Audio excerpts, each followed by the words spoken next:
Namaskara. Welcome to IndLangs, Learn Indian Languages, and now we are in a Read Write Kannada series. So in that part, we are learning a new concept called Ottakshara, and this is very important because in entire Kannada learning thing. So if you treat that a little bit difficult part is there. So many of the people are wherever I have conducted the class.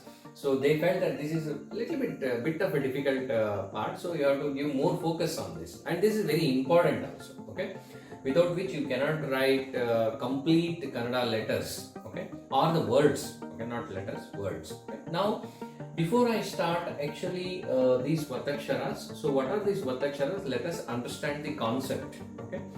See, what will happen, there will be a couple of words where when we are pronouncing, we stress them a lot. Example, Amma, Appa, Akka. So these are the words, if you observe this, so the second letter, we stress a lot. So we put more stress on that particular letter while pronouncing.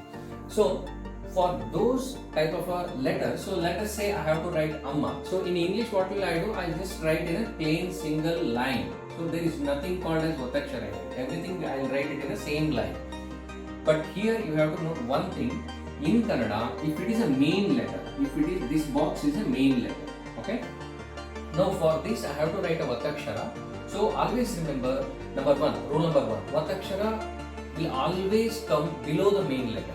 So if this is my main letter, always the Ottakshara will come below the main letter. This is first thing. And the second part is Ottakshara usually, even by the habit you can say, or we are used to it. In Kannada, we always write the Ottakshara towards right side of the main letter. Right side of the main letter. So this is my main letter. Number one, always Ottakshara will come below the main letter here. And it's always towards right side of the main letter. So this is my Ottakshara. So this is my main letter, okay, and this is my Ottakshara letter. So this is very important, okay.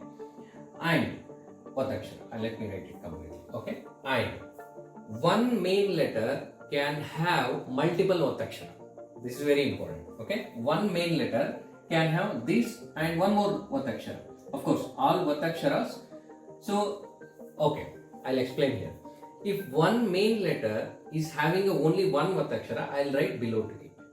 But if one main letter is having the multiple Ottaksharas, then what I'll do is I have to write the second Ottakshara, so below the first Ottakshara. So this will come like this. Okay. See, all this you will understand when we write a real words or when we exercise it in the words form. Okay. So now, to keep it simple, every consonant will have its Ottakshara form, number one. Okay, every consonant will have its Ottakshara form, number one. And if this is a main letter, always Ottakshara will come below the main letter. If this is a main letter, Ottakshara will come below the main letter, number two. And number three is, make sure that whenever you are writing a Ottakshara, you have to write it on towards the right side of the main letter. Towards the right side of the main letter. And number four, if one main letter is having, or one main letter can have a multiple Ottaksharas, in that case the second Ottakshara will come below the first Ottakshara. Okay, I know it is a bit confusing, but when we write real words or real letters in while doing the exercises, then you will get it the main form. So as of now, you understand one main letter and all Ottakshara will come below the main letter. And towards right we have to write. Right side we have to write. Okay. Hope this is clear now, Ottakshara concept. And in the next video, we shall learn how to write these Ottaksharas and what are these Ottaksharas and how we represent for each consonant these Ottaksharas. Okay. So hope you are enjoying. So thank you.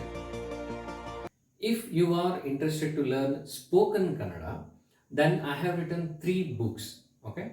So the first book is Spoken Kannada Level 1, where you will learn, it's a beginner level book, where you will learn the most frequently used, day-to-day used Kannada words.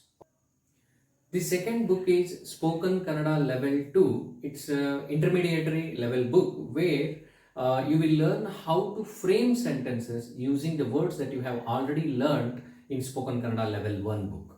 Okay. And the third book is Spoken Kannada level 3 and 4, which is an advanced level book where you will learn more about verbs, tenses, and then verb rules. So these are the three books that I have written for the Spoken Kannada. And if you are interested to learn Spoken Kannada, I am sure these three books will definitely help you to learn Spoken Kannada. Thank you.